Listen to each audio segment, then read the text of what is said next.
उद्धव सरकार पर छाए संकट को लेकर दिल्ली में मौजूद एनसीपी प्रमुख शरद पवार का भी बयान सामने आ गया है। ये शिवसेना का आंतरिक मामला है, ये कह रहे हैं शरद पवार। शिंदे की नाराजगी दूर करें उद्धव ठाकरे, ये सब महाराष्ट्र सरकार को गिराने की कोशिश हो रही है।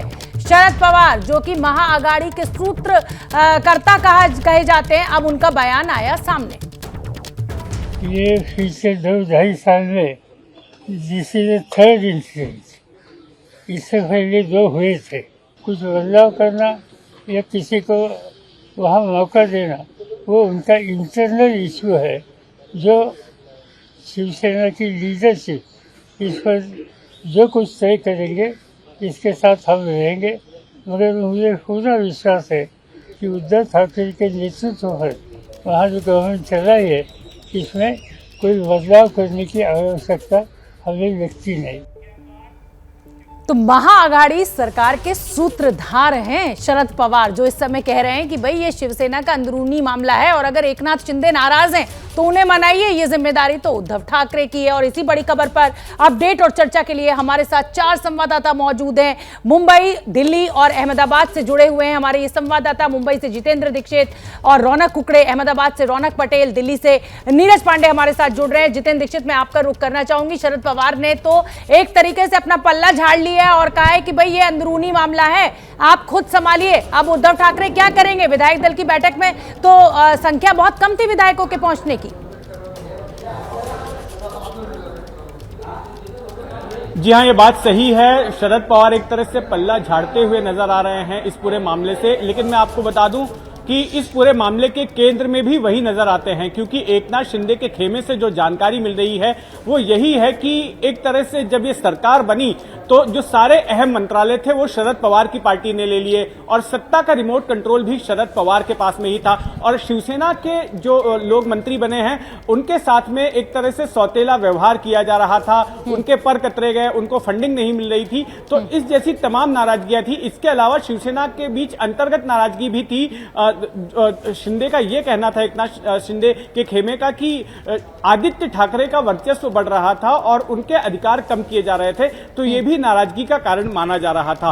और इसी वजह से अब जो जानकारी मिल रही है कि एकनाथ शिंदे की तरफ से ये शर्त रखी जा रही है कि अब एनसीपी कांग्रेस का साथ छोड़ना चाहिए और ऐसे में वो रीड बिटवीन द लाइंस यही कह रहे हैं कि बीजेपी के साथ में मिलकर सत्ता बना लेनी चाहिए।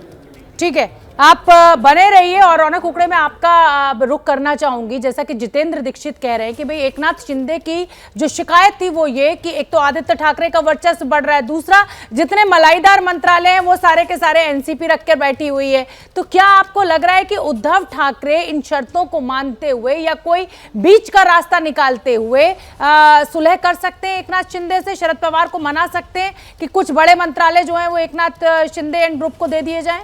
क्या लग रहा है आपको, क्या संभावना? जी देखिए शोभना, निश्चित तौर पर सुबह जब शरद पवार की प्रेस कॉन्फ्रेंस हुई और उन्होंने जो बयान दिया, उन्होंने कहा कि जिस तरह का राजनीतिक संकट पैदा हुआ है महाराष्ट्र में, उसका हल जो है वो राजनीति में निकाला जा सकता है, बशर्ते कि शिवसेना को इसको लेकर निर्णय लेना होगा। दूसरा, जब महाराष्ट्र के मुख्यमंत्री उद्धव ठाकरे के घर पर विधायकों की बैठक हुई तो इस बैठक में करीबन 18 ही विधायक जो है बैठक में पहुंचे, इस तरह की जानकारी सामने निकल कर आ रही है। लेकिन जो प्रस्ताव एकनाथ शिंदे और उनके समर्थकों की तरफ से उद्धव ठाकरे और शिवसेना के सामने रखा गया है, उसको लेकर किसी भी प्रस्ताव पर शिवसेना जो है वो चर्चा या उसे मानने के मूड में बिल्कुल दिखाई नहीं दे रही है। हमें जो बैठक में जो शिवसेना के नेता मौजूद थे उनकी तरफ से जो जानकारी दी गई है, उन्होंने साफ तौर पर कहा है, खुद संजय राउत ने बाहर मीडिया से बात करते हुए इस बात का जिक्र किया है कि शिवसेना किसी भी प्रस्ताव में बिलीव नहीं करती।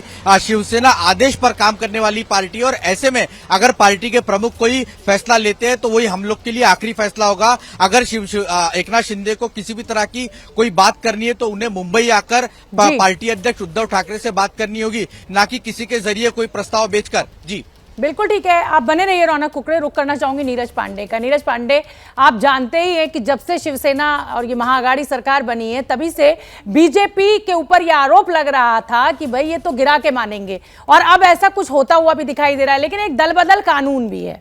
अब मैं अगर संभावनाओं की बात करूं तो आपका गणित क्या कहता है क्योंकि गृह मंत्री अमित शाह, जेपी नड्डा सब अहमदाबाद जा रहे हैं, हो सकता है एकनाथ शिंदे से मुलाकात। तो गणित क्या कह रहा है? क्या उद्धव सरकार गिर सकती है? आंकड़ों में तो लग रहा है, संख्या में तो लग रहा है, लेकिन दल बदल कानून क्या कहता है? देखिए, राजनीति संभावनाओं का खेल है। अभी हाल ही में हम लोगों ने एक बहुत बड़ा उदाहरण देखा मध्य प्रदेश में, जहां मध्य प्रदेश के तमाम विधायकों को एक साथ वहां से निकाला गया, बाद में अविश्वास प्रस्ताव में सरकार गिर गई और उन विधायकों को इस्तीफा दिलाया गया और फिर बाद में उन्हें भारतीय जनता पार्टी ने अपने सिंबल पे चुनाव भी लड़ाया। उसमें से कई लोग जीत कर आए, 4 लोग हार गए, ये एक अलग विषय रहा, लेकिन ज़्यादातर लोग जीतकर चुनाव वापस आ गए और भारतीय जनता पार्टी के आज वो मेंबर हैं। तो देखिए, राजनीति में संभावनाएं हर पॉलिटिकल पार्टी तलाशती है। महाराष्ट्र के मामले में भी भारतीय जनता पार्टी यही देख रही है। आज जो शिवसेना के अंदर एक बड़ी टूट हुई है और 25 से ज़्यादा विधायक इस समय गुजरात में हैं, ये शिवसेना का निश्चित रूप में अंदरूनी मामला है और जब भी किसी पॉलिटिकल पार्टी को कहीं कोई संभावनाएं दिखती है तो उसको एक्सप्लोर करने की कोशिश की जाती है। तो सरकार अगर भारतीय जनता पार्टी की बनती दिखाई पड़ेगी महाराष्ट्र में, तो भाई कौन नहीं चाहेगा कि उनकी सरकार बने। लेकिन मैं पहले कह रहा हूँ, फिर से सुबह से यही बात कह रहा हूँ कि भारतीय जनता पार्टी इस पूरे मसले में एक थर्ड प्लेयर के रूप में बाहर से देख रही है कि अंदर का तमाशा क्या हो रहा है। अंदर जब शिवसेना में इतनी बड़ी टूट हो जाएगी कि उस नंबर गेम में शिवसेना और महाविकास आघाड़ी सरकार गिरती नजर आएगी।